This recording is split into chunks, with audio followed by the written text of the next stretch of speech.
یقیناً آپ کے لیے کوئی بڑا معجزہ ہے، اس لیے اللہ تعالیٰ نے آپ کو اب تک انتظار سے تھکنے نہیں دیا۔ اللہ تعالیٰ جب ناراض ہوتا ہے تو وہ کسی کو زندہ نہیں گاڑ دیتا، کسی کا رزق نہیں روکتا، نہ ہی آسمان سے پتھر برساتا ہے۔ وہ تو بس سجدے کی توفیق چھین لیتا ہے، دلوں پر مہر لگا دیتا ہے اور دنیا میں غرق کر دیتا ہے۔ بے شک یہ عذابوں میں بدترین عذاب ہے۔ سکون کی کمی محسوس کرو تو اللہ تعالیٰ کے آگے توبہ کر لو، کیونکہ یہ ہمارے گناہ ہی ہیں جو ہمیں بے چین رکھتے ہیں۔ کیوں گھبراتے ہو تنہائی سے، کیوں تنگ ہوتے ہو لوگوں کی باتوں سے، کیوں تکلیف میں رہتے ہو بدلے ہوئے رویوں کو دیکھ کر، مخلصی کے صلے کی امید کیوں رکھتے ہو کسی سے، کیوں بھاگ رہے ہو نصیب کے پیچھے، اور اگر ان چیزوں کے پیچھے بھاگتے رہو گے جو تم سے بھاگتی ہیں تو سوائے تھکاوٹ کے کچھ حاصل نہیں ہوگا۔ خود کی اتنی عزت تو کرنا سیکھو کہ جہاں عزت نہ رہے وہاں سے اٹھ کر آ سکو۔ خود کی اتنی عزت تو کرو کہ جو تمہیں ٹھکرا دے اس کی طرف واپس پلٹ کر نہ جاؤ۔ خود پہ اتنا تو رحم کرو کہ جب خدا تم پہ رحم کرے تو تم اسے محسوس کر سکو۔ لفظوں کو نہیں، اپنی خاموشی کو اتنا پر اثر بناؤ کہ بولنے والے اس خاموش زبان سے گھبرا جائیں جس نے بے رخی سے دروازہ بند کیا ہے۔ خبردار جو اس دروازے کو دوبارہ کھٹکھٹاؤ۔ اور تم نہ تب اکیلے تھے جب تمہارے گرد ہزاروں کا ہجوم تھا، اور نہ تم اب اکیلے ہو جب تمہارے پاس خود اپنی ذات بھی نہیں۔ یاد رکھو ساری کائنات بھی تم سے منہ پھیر لے تو وہ تنہا خدا تمہیں کافی ہے، اور جب اللہ کافی ہے تو پھر کون سا غم باقی ہے۔ مخلصی سے لے کر محبت تک کا صلہ بس وہی دیتا ہے۔ دنیا نہ تمہیں کچھ دے سکتی ہے اور نہ تم سے کچھ چھین سکتی ہے۔ سنو اے خوبصورت دل، لوگوں کے رویوں سے ٹوٹے اور امیدوں سے ہارے دل، اس بات پر یقین رکھو کہ تمہارا رب انسانوں کی طرح نہیں ہے۔ تمہاری کسی ایک غلطی پر تمہارا اخلاص ضائع کر دے۔ وہ قدردان ہے، بہت قدر کرنے والا ہے۔ وہ آزمائش میں ڈالتا ہی تمہیں یقین دلانے کے لیے ہے کہ تمہارا کوئی نہیں ہے اس ذات کے سوا۔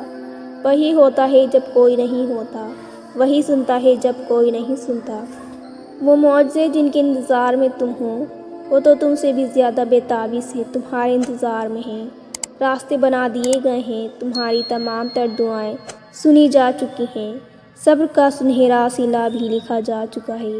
تمہارے آنسوؤں کی تمام گنتی کو یاد رکھتے ہوئے خوشیوں سے بھرا باغ بھی تمہارے نام لکھا جا چکا ہے، کیونکہ جب بات اللہ پر کیے جانے والے یقین پر آ رکے تو پھر معجزوں کا رونما ہونا ہر حال میں لازم ہوتا ہے۔ کبھی شک نہ کرو کہ اللہ تعالیٰ کیا کر سکتا ہے۔ رب العالمین پلک جھپکنے سے پہلے چیزوں کو بدل سکتا ہے، اس لیے پریشان نہ ہو۔ وہ آنسوؤں کو خوشیوں میں بدل سکتا ہے، وہ اچانک بند دروازے کھول سکتا ہے جو آپ نے کبھی سوچا بھی نہیں تھا کہ کھلے گا۔ آپ کا کام صرف اللہ پر بھروسہ کرنا اور صبر کرنا ہے۔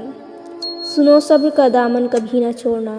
صبر جتنا مشکل ہوتا جائے گا تمہارا انعام بھی اتنا انمول ہوگا۔ صبر کرو کہ اللہ صبر والوں کا ساتھ اللہ کبھی نہیں چھوڑتا۔ دعا یقین کا نام ہے، اللہ کی ذات پہ مکمل یقین، ایسا یقین جو ناممکنات کے وسوسوں سے پاک ہوتا ہے۔ جب اللہ سے کچھ مانگا جائے تو دل گواہی دے کہ یہ چیز اب نصیب کا حصہ بن چکی ہے۔ ہر بار اللہ سے دعا مانگنے پر یقین مزید پکا ہو جائے۔ دعا مانگنا ہر کوئی جانتا ہے، اور جن کو اللہ دعا مانگنے کا سلیقہ سکھا دیتا ہے ان کے دل میں پھر کوئی وسوسہ نہیں آتا۔ جن کو اللہ پہ یقین ہوتا ہے اللہ کی قدر پہ، جن کو اللہ پر یقین ہوتا ہے اللہ کی قدرت پر، پھر وہ ناممکن جیسے لفظوں میں نہیں الجھتے، نہ دیری پہ مایوس ہوتے ہیں، بس صبر کرتے ہیں۔ اور جو لوگ اللہ پہ یقین کرتے ہیں ان کے اندر صبر خود بخود آ جاتا ہے، کیونکہ وہ جانتے ہیں کہ اللہ نے دعا کی توفیق دی ہے، اس لیے ہے کیونکہ وہ نوازنا چاہتا ہے۔ دعا مانگتے رہو بار بار اس یقین کے ساتھ اللہ سن رہا ہے، اللہ دعائیں رد نہیں کرتا، اور یقین جانو جلد ہی اللہ تمہیں اتنا عطا کرے گا کہ تم خوش ہو جاؤ گے۔ اور جو کوئی ڈرے گا اللہ تعالیٰ سے، اللہ تعالیٰ اس کے لیے اس سے نجات کا راستہ پیدا کر دے گا، اور وہ رزق دے گا اس کو ایسی جگہ سے جہاں سے اس کو گہن و گمان بھی نہ ہوگا۔ اور جو کوئی اللہ تعالیٰ پر بھروسہ رکھے گا اللہ پر تو وہ اس کے لیے کافی ہوگا۔ بے شک اللہ پورا کر دیتا ہے اپنے کام، بلا شبہ مقرر کر رکھا ہے اللہ تعالیٰ نے ہر چیز کا ایک انداز۔ اللہ تعالیٰ قرآن کریم میں فرماتے ہیں کہ اللہ تعالیٰ کو تمہارے غم کا احساس بھی ہے، اللہ کو تمہاری ہر انکہی بات کا علم بھی ہے، اللہ تمہارے ہر ادھورے خواب سے باخبر ہے۔ وہ درد میں پڑے اپنے بندے کو یوں ہی نہیں چھوڑتا، وہ بس ان ٹوٹے دلوں کو سجدوں میں لگا دیتا ہے، ان روتی آنکھوں کا سکون دعاؤں میں لکھ دیتا ہے، اور جو دل سجدوں میں کن کے منتظر رہتے ہوں ان کے لیے خدا کی محبت مثالی ہوتی ہے۔ کچھ لوگ ہمیشہ اداس ہوتے ہیں کہ اللہ تعالیٰ بے نیاز ہے اور ان کو کوئی فرق نہیں پڑتا کہ ہم کسی دکھ تکلیف سے گزرتے ہیں، جبکہ اللہ تعالیٰ کا بے نیاز ہونا ہی مجھے ہمیشہ پر امید رکھتا ہے کہ اگر وہ مجھے پوری کائنات بھی دے دے تو ان کو کوئی فرق نہیں پڑتا، وہ میری دعائیں قبول کر رہا ہے۔ اللہ تعالیٰ کو خزانوں میں رتی بھر بھی کمی نہیں آتی۔ اللہ تعالیٰ بے نیاز ہے تبھی ہمیں گرنے سے پہلے تھام لیتا ہے۔ اللہ تعالیٰ بے نیاز ہے کہ ہمیں ہمارے گناہوں کے ساتھ قبول کرتا ہے اور اپنے سامنے کھڑا ہونے کا موقع دیتا ہے۔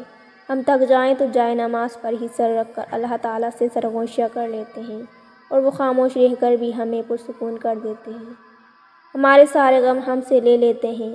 وہ بے نیاز ہے کہ ہمیں بھی لوگوں سے وابستہ امیدوں سے بے نیاز کر دیتے ہیں اور ہم صرف ایک رب پر منحصر رہتے ہیں، ایسا رب جس کے حکم کے بغیر ایک بھی پتا نہیں ہل سکتا، جو کالی رات میں کالی پتھر پر چلتی کالی چیونٹی کو بھی جانتا ہے۔ یقیناً اللہ تعالیٰ مجھے بھی جانتا ہے، اللہ تعالیٰ آپ کو بھی جانتا ہے۔